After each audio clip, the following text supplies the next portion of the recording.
Salary Advance Disbursement on MetaCenter V3 streamlines and automates the entire salary advance management process, ensuring efficiency, accuracy, and transparency. By processing salary advances through the system, organizations can ensure that funds are distributed promptly and securely, minimizing manual errors and reducing administrative burdens. To disburse a salary advance, begin by navigating to the Human Resource module and selecting Salary Advance. As shown, you will be redirected to the Salary Advance panel. In the View Salary Advance Requests section, filter for the approved requests by selecting the appropriate dates, then click View.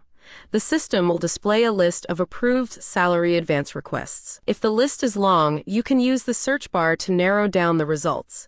Once you've located the request you wish to disburse, click on it to select. Approved and pending disbursement requests are color-coded in orange, clearly indicating their status. After selecting the request, click on the Actions menu and choose Disburse Request. A disbursement window will appear.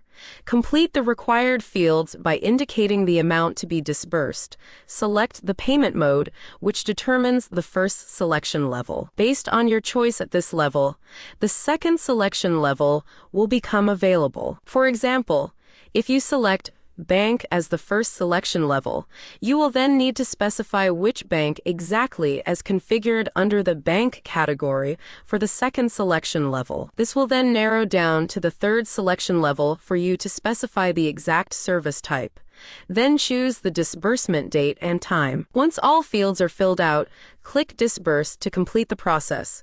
Upon successful disbursement, the salary advance request will be color-coded in blue, signifying that the advance has been disbursed but is yet to be cleared. Requests that have been partially cleared will appear in purple, while fully cleared salary advances will be color-coded in green. If you need to cancel an approved or disbursed salary advance before any payment is made, simply select the request, click on the Actions menu, and choose Cancel Request. A cancellation window will prompt you to provide a reason for the cancellation. After entering the necessary details, click Cancel button and confirm by selecting OK on the prompt that appears. To view the salary advance payments, select the relevant request, click on the Actions menu, and select View Payments. The Payments window will display the payment amount, the date the payment was deducted from the payslip, and the associated journal entry ID for financial tracking.